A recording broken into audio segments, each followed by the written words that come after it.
कुछ लोग उद्योगपति भाग्य से होते हैं, कुछ लोग उद्योगपति अपने परिश्रम के बल पर होते हैं, लेकिन कुछ उद्योगपति ऐसे भी होते हैं जिनसे उनसे संबंधित करना मात्र उद्योग और उद्यमिता का अपमान समान होगा। नमस्कार, स्वागत है आपका टीएफआई पर, जो है भारत का सबसे बड़ा ऑल्टरनेट न्यूज मीडिया पोर्टल। और मैं अनिमेश पांडे आपको अवगत कराऊंगा एक ऐसे ही व्यक्ति से जो कहने को उद्योगपति थे, परंतु उनका स्वभाव और उनके उद्योग की वास्तविकता कुछ और ही कहती थी। तो अविलंब आरंभ करते हैं। कुछ ही दिन पूर्व उद्योगपति और बजाज ग्रुप के चेयरमैन राहुल बजाज का असामयिक निधन हो गया। वे निमोनिया और हृदय समस्या की दोहरी समस्या से जूझ रहे थे और 83 वर्ष के थे। राहुल बजाज जमनालाल बजाज के प्रतिष्ठित परिवार से संबंध रखते थे, जिन्होंने बजाज उद्योग की संपूर्ण नींव स्थापित की थी। जमनालाल बजाज बहुत बड़े गांधी भक्त भी थे और यूं समझ लीजिए साबरमती आश्रम की स्थापना से लेकर उसकी सेवा शुश्रूषा तक सब उनकी देखरेख में हुआ करता था।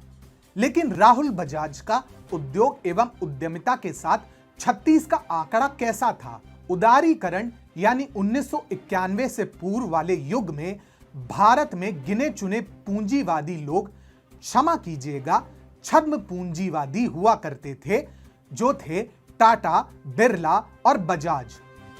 टाटा दिखने में तो वैश्विक थी और कई वर्ल्ड क्लास कंपनीज बनाना चाहती थी, लेकिन अधिकतम उद्योग सुरक्षित वातावरण की आड़ में रहकर बस अपना धंधा पानी बचाना चाहती थी और बजाज ग्रुप इसका सबसे अधिक लाभ उठाती थी। अब हर कोई धीरू भाई अंबानी तो था नहीं कि सारे सिस्टम को धता बताकर अपना रास्ता खुद बनाए। अभी बीच बीच में कुछ अति उत्साही मोदी विरोधी लोग ऐसे वीडियो शेयर करके दावा कर रहे थे मानो राहुल बजाज से ज्यादा साहसी मोदी विरोधी कोई ना था। अरे भाई, जिसका जीवन भर का योगदान सिर्फ एक औसत टैग था हमारा बजाज, और जिसके स्कूटर की गुणवत्ता पर लोग मन ही मन बजाज को कहीं ना कहीं लाख अपशब्द कहे हो, आप उस व्यक्ति को पीएम मोदी के विरुद्ध एक सशक्त आवाज मानते हो? इसी बात पर टीएफआई संस्थापक अतुल मिश्रा ने ट्वीट किया, मोदी विरोधी इसे बड़ी प्रसन्नता से शेयर कर रहे हैं और इन्हें एक दमदार व्यक्ति के रूप में सिद्ध कर रहे हैं। मेरा कुछ और मानना है।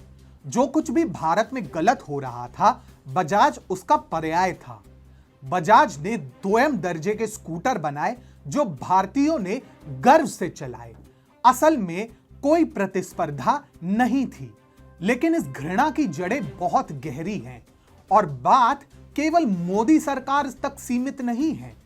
जब उदारीकरण प्रारंभ हुआ तो इसके सर्वप्रथम विरोध करने वाले दल की अगुवाई करने वाले उद्योगपतियों में राहुल बजाज जैसे लोग भी शामिल थे, क्योंकि Bajaj group, Parle group, Tata group जैसे लोगों को लगने लगा कि अब उनका एकाधिकार खत्म हो जाएगा, क्योंकि बाकी सब तो कम मुखर थे।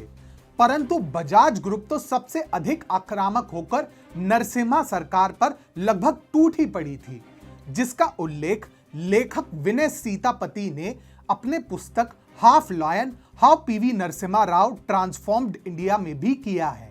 लेकिन बकरे की अम्मा आखिर कब तक खैर मनाती? पिछले 3 दशकों में उक्त कंपनियों, विशेषकर बजाज ग्रुप का मार्केट शेयर काफी नीचे गिर रहा है। जब नए कंपनी आए तो धीरे धीरे बजाज की रही सही छवि भी धूमिल हो गई।